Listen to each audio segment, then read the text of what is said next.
conversatorio, el conversatorio con Carlos Raimundi y con Rocco Carbone, que no quiere dar la cara y quiere que pongamos foto. Le debe gustar mucho la foto que ponemos, me parece. A ver qué tal sale en la foto que ponemos, ahora lo vamos a ver. ¿Cómo va, Carlos? Bien, bien, voy a buscar una foto linda y les mando así. No, no, No me tienen que quédate. bancar en directo. No, vamos con los valientes, vamos con los valientes. A Rocco Miren, ya lo conocemos, ya lo conocemos que tiene su fobia, sus pequeñas fobias. Todos tenemos nuestras pequeñas fobias, Rocco, no te preocupes. no, pero una gran novela argentina que a mí siempre me gustó es Dar la cara, de Viñas. En este caso sería No dar la cara. Por algo te gustaba, porque no es lo que haces vos. Claro, es al revés. Bueno, buonasera. Buonasera a tutti. Bueno, hoy vamos a hablar de la plaza, los cuatro, pero sobre todo ustedes dos. Muy bien, pero ¿De empiece qué Carlos. plaza? ¿De qué plaza? Vamos a acotar el concepto, me parece, porque estamos hablando de una plaza en particular. Carlos, ¿te parece que arranque? Sí, dale, por supuesto. Sí, una pequeña vueltita. Yo creo que sí, la pregunta de Sandra está muy bien, ¿no? Porque en realidad me parece que en los últimos días tuvimos dos plazas. La plaza del 18, que se dio en el corazón de la politicidad nacional, la Plaza de Mayo, creo que todos y todas las que estamos acá participamos, y luego hubo otra plaza, 2 días después, el 20, en Lezama. Y la plaza del 20 a mí me pareció muy significativa, también la del 18, pero quiero empezar por la más última, ¿no? La del 20. Porque en Lezama siempre hubo muchas cosas respecto del campo propio, del campo de la emancipación. Recuerdo una asamblea con Néstor de Carta Abierta, una asamblea Claro. de Horacio González. Digo, cuando hablamos de Lezama decimos muchas cosas. Pero pensaba que efectivamente la plaza del 20 de junio en el Parque Lezama se adhiere de alguna manera a esa plaza que se hizo en enero, a fines de enero, siempre ahí en el Parque Lezama, y de ahí surgió una consigna de lo más interesante, una de las grandes consignas rectoras de la vida política nacional y popular, que es la consigna del antifascismo, que es la consigna... Tenés razón, después de Davos, que Claro, le hicieron que organizó... las disidencias y los feminismos populares. Exacto, que organizó la marcha del 1F. Entonces me parece que ahí hay una adherencia, ¿no? Que el 20J se adhiere al 1F. Y esa superposición me parece especialmente relevante, porque la nueva oleada de la historia, sobre todo cuando hablamos de la nueva oleada de la historia emancipatoria, esas nuevas oleadas siempre se asientan sobre basamentos anteriores. Y me parece que el 20J se apoya sobre el 1F, y si esto que digo se acepta, me parece que de alguna manera el campo de la emancipación, con la plaza del 20J, tal vez ha entendido finalmente a quiénes tenemos enfrente. ¿Quién es Milei? Me refiero a qué tipo de gobierno tenemos, porque nos juntamos ahí en Lezama y no en cualquier otro lugar, donde efectivamente se había fraguado esa importante consigna. Y luego... Sobre la que por otro lado vos insistís por tu parte todo el tiempo.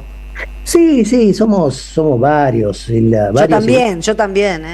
En la Argentina, en América Latina y en el mundo, hay que decir. En el mundo, sí. Porque es un debate abierto a escala mundial. Y luego, respecto de la plaza del 18, yo creo que fue una escena de lo más interesante. ¿En qué sentido lo digo? Porque es una escena donde hubo conexiones sin fusiones. Esa idea me interesa, ¿no? Conexiones sin fusiones. Por ejemplo, las vertientes peronistas se conectaron con la vertiente de izquierda, o sea, conexiones pero sin fundirnos. Mantenemos nuestras identidades, pero empezamos a rozarnos, a reconocernos, a volver a convivir, ¿no? Y esa plaza puso de relieve algo que es inherente también al campo propio, que es la diversidad. Nuestro campo es fraccionalista, es diverso, son las grandes virtudes del campo que habitamos. Y en esa plaza me parece que se constituyó una escena afirmativa. ¿Cuál es esa escena afirmativa? Que estamos caminando juntos, que seguimos caminando juntos y juntas en un movimiento convergente. y ese movimiento convergente camina hacia un símbolo, sostiene un símbolo, que es Cristina. Por ahora lo dejo ahí y luego, si hay un tiempito más, hago una segunda vuelta. Está bueno, Rocco. ¿Carlos? Bueno, voy a tomar un par de cositas de Rocco. Yo comienzo por la plaza del 18, que me parece que tuvo un valor simbólico superior al de otras plazas. Porque, al menos en mi experiencia particular, es la primera vez que veo en silencio la plaza, es decir, la plaza ha estado en silencio muchas veces, escuchando la locución de un líder o de una lideresa, pero estaban presentes. Pero aquí estaba en silencio la plaza, escuchando a una persona que no estaba presente, lo cual duplica el valor simbólico. Pero además, Claro. además es una persona que está detenida y condenada. Y aún así, la plaza, conmovida absolutamente por la voz de una persona que está condenada por el máximo exponente, lo digo entre comillas esto, de la justicia. Quiere decir que ahí no solamente se estaba interpretando el pensamiento y la palabra de una persona, sino que había un valor simbólico muy grande de rebelión contra la falta de justicia Claro. en el país. Y eso es algo que atraviesa, ¿no? Eso es algo que percibe tanto la persona que es del frente nuestro, como los votantes de Milei, pero que son plebeyos y que saben que no hay justicia, como la izquierda, quiere decir que ahí hay una revalorización muy grande de una lucha por la justicia. Lo otro es tratar de conectar, yo pensaba que no creo que haya otra persona que tenga la experiencia, cuando digo la experiencia, la expertise, todo lo que alimenta el haber estado 12 años y medio en la centralidad del poder. Uh-huh. Y otros 4 en un lugar más lateral, pero aún así bastante cerca de la centralidad. ¿Cuánto acumula una persona como Cristina? Acumula, ¿por qué? Porque tiene relación con los líderes del mundo, porque tiene conexión con el poder económico, porque tiene conexión con la agenda de los grandes sectores productivos. Todo eso le da una capacidad de visión de la realidad que le permite anticiparse, conocer determinados comportamientos mejor que nosotros y anticiparse a determinadas cosas. Y ella, en su discurso de 7-8 minutos, muy escueto pero muy yendo al centro de las cosas, dice 2 o 3 conceptos muy importantes que no los había dicho ni en el 2019 ni en el 2023. Vamos a volver. Primero, vamos a volver con más fuerza, con más sabiduría, tomo palabras textuales. Y después conecta, porque toda esa expertise que recién narraba o que enuncié, no necesariamente lleva a un líder a conectarse con la realidad cotidiana. Tal vez se conecta con la superestructura, pero pierde contacto con la realidad cotidiana. Pero Cristina habló del salario que no alcanza. Cristina habló de que el dinero, de que no tenés dinero, pero porque a los que estamos acá en este... No quiero llorar y irla de pobre, no, pero el salario docente que yo cobro no alcanza. Imagínate los salarios que son todavía peores que eso. Y además lo conecta con la insustentabilidad del modelo macroeconómico. Quiere decir que está hablando de la base que va a la quesería, a la verdulería, a comprar la carne, pero que además lo conecta con la macroeconomía, que es la bandera de Milei. Y a eso ahora hay que agregarle en las últimas horas la guerra mundial, donde Milei nos pone en una guerra y nos pone como enemigos de una de las partes en la guerra. Todo eso conectado va a ir llevando, por un lado, el malestar social, por el otro lado, la macroeconomía interna que no funciona, y tercero, la ubicación geopolítica nefasta del gobierno de Milei va a ir llevando, junto con nuestra organización, si somos inteligentes, al fin de la etapa. Creo que la plaza del otro día tuvo un valor muy, pero muy importante.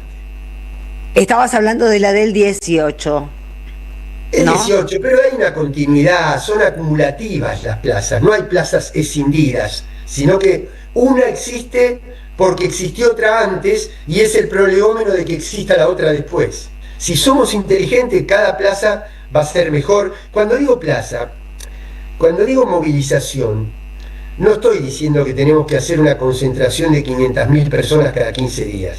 Un pueblo movilizado es un pueblo que es capaz de dar el debate en el almacén, en la parada del colectivo, en el tren, y desafiar inclusive el rechazo. Es Claro. decir, va a haber gente, cuando vos vas al almacén, y probablemente haya una señora más pobre que vos, que te diga estoy contenta que la pusieron en cana porque es chorra. Tenés que asumir el desafío de ese rechazo, porque ahí se confrontan actitudes, se confrontan gestos, y a esa mujer probablemente no la convenzas en ese momento, pero va a haber una tercera que te está escuchando y va a ver tu gestualidad, tu actitud y la de esa otra mujer. Y así es acumulativa el proceso de movilización social, porque el poder ya jugó, ahora le toca jugar al pueblo. Jorge. Me quedo con lo que dijeron ambos, ¿no? Me parece muy importante respecto sobre todo a la necesidad de volver a la militancia de base, ¿no? Que es lo que nos está demandando esta etapa, y hablar con aquellos que votaron con Milei, porque no lo votaron por ser libertarios, sino que muchos lo votaron frustrados por el gobierno de Alberto Fernández, y no son tan alejados nosotros, no se parecen a Milei esa gente. Todos conocemos gente que incluso ahora niega haber votado o que se siente desilusionado. Bueno, con esos votos también vamos a tener que recuperarlos. No son votos, no es un tema electoral, es un tema de movilización social. Y me parece imprescindible tomar conciencia a nosotros de no configurar un enemigo mucho más grande que el real. El real es el 1% de la sociedad, no más que eso. El resto son sujetos que han sido cooptados, engañados, que han sido estafados, y que tarde o temprano se van a dar cuenta de esta estafa y tenemos que sumarlos al proyecto nacional y popular. Yo quería tomar de lo que decía Rocco, la palabra antifascista, porque me parece que en esta época en la que, a diferencia de otras épocas donde nosotros sufríamos solos con los gorilas que nos iban tocando, el fenómeno de las ultraderechas, con el que tenemos bastante en común, es global, pasa en muchos lugares.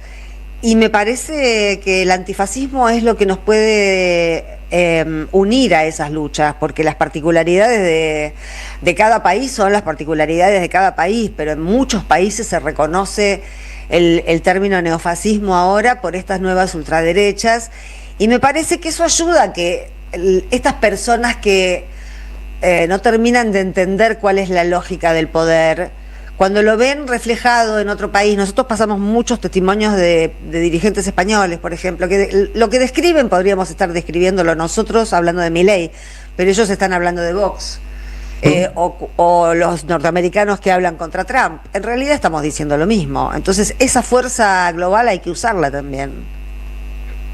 Exactamente. Diga dos palabras, así cierra Rocco. Dale. Bueno, no, me parece muy importante, porque nosotros podríamos estar equivocados cuando planteamos el tema del antifascismo, porque probablemente el fascismo no sea un fenómeno en crecimiento, pero yo creo que sí. Yo creo que es importante hablar de antifascismo, porque el fascismo sigue creciendo, porque hay condiciones objetivas para que crezca. Porque cuando una potencia domina el mundo durante 30 o 40 años y empieza a perder hegemonía, y se empieza a demostrar que esa economía está devastada, porque un país como los Estados Unidos, cuando entregó todo su potencial industrial, productivo, lo distribuyó por el resto del mundo y queda completamente reducida, circunscripta a lo financiero, empieza a tener fragmentación al interior de esa propia sociedad. Y empieza a sufrir los fenómenos que antes eran solo propios de la periferia, y que ahora atacan también a las zonas periferizadas de los centros de poder. Fíjate que ya empieza la violencia no solo social, sino también política en los Estados Unidos, que es un fenómeno de las periferias, es un fenómeno de Colombia, de México, de los monos en Rosario, pero no de un Estado norteamericano. Y ya empieza. Claro, mataron a una senadora. Entonces, a una senadora y a su marido el otro día. Termino. No hay lugar para todos en esa economía. Cuando no hay lugar para todos, se incrementa el discurso supremacista. ¿Para quién hay lugar? Para los mejores, para los superiores. Los demás están de más, son de descarte. Crece el fascismo. Y el segundo hecho que concatena con esto es que cuando una economía no sabe por dónde arrancar, trata de encontrar en el belicismo, en la industria bélica, el motor para recomponerse. Por lo tanto, guerra en el mundo. Así que por todos los costados está creciendo en estas potencias el discurso del fascismo, y Milei nos está alineando con el fascismo. Por eso tan importante reafirmar el antiimperialismo por un lado y el antifascismo de manera concurrente, ¿no? Perfecto. ¿Y Rocco? No, agradecido por la conversación, la verdad, digamos, porque me gusta mucho esto que podemos decirlo los lunes, y quiero recuperar dos cositas. La consigna que decía antes Carlos, y una palabra que usaste vos, Sandra, que es la palabra fuerza, que es una palabra de lo más importante, porque en ambas plazas hubo recuento de la fuerza que tenemos. La fuerza es importante para sostener una consigna, la fuerza es importante para la vida individual, lo sabemos, pero también es importante para la vida política, para la vida colectiva. Quiero decir esto, que en ambas plazas aparecieron todas esas fuerzas sociales que se manifiestan en todos los conflictos sectoriales. Hubo jubilados, estudiantes, médicos, enfermera, aeronavegante, tornero, doña de barrio. Esa es la fuerza para sostener una consigna: vamos a volver más sabios. Y sobre esa consigna quiero hacer una pequeña reflexión. Quiero decir que el contacto de esa fuerza, de todos esos sectores movilizados que nos juntamos ahí en las plazas, esas plazas implicaron cohesionarnos, confluir, caminar juntos. Y el propósito del caminar juntos es constituir una red, darnos cuenta de los efectivos que tenemos, de la potencia que tenemos, de la decisión. Una consigna, vamos a volver más sabios, es una decisión. Esa es una vieja consigna que ahora aparece con un pequeño matiz. Vamos a volver, pero con un grado más de sabiduría. Si tengo que interpretar esa consigna, y lo último que voy a decir es esto: vamos a volver más sabio, quiere decir que cuando volvamos a ser Estado, tenemos que hacer todos los esfuerzos para que ese Estado, para que esa estatalidad sea todo lo plebeyo que podamos, y que esa estatalidad debe ser reimaginada sobre la base de lo que hicimos para hacer todos lo que efectivamente nos propusimos y que en su momento no pudimos hacer. Bueno, agradecido, un abrazo grande, y la verdad que me encanta vernos. A nosotros nos encantaría verte, Rocco. Cuando pase la fobia, voy a ver. Bueno, gracias a los dos, gracias a los dos. Un beso. Abrazo grande, buenas noches. Chau, chicos, hasta la próxima. Nosotros tanda, musiquita y ya volvemos. Deja tu mensaje en nuestra línea de oyentes de WhatsApp: 11 3200 0530. Somos Radio AM 530. Necesitamos la energía para vivir. Aprendamos a cuidarla. Somos la distribuidora más grande del país. Abastecemos a más de 2.800.000 hogares y más de 375.000 industrias, comercios y pymes. Seamos conscientes. Valoremos la energía. Edenor.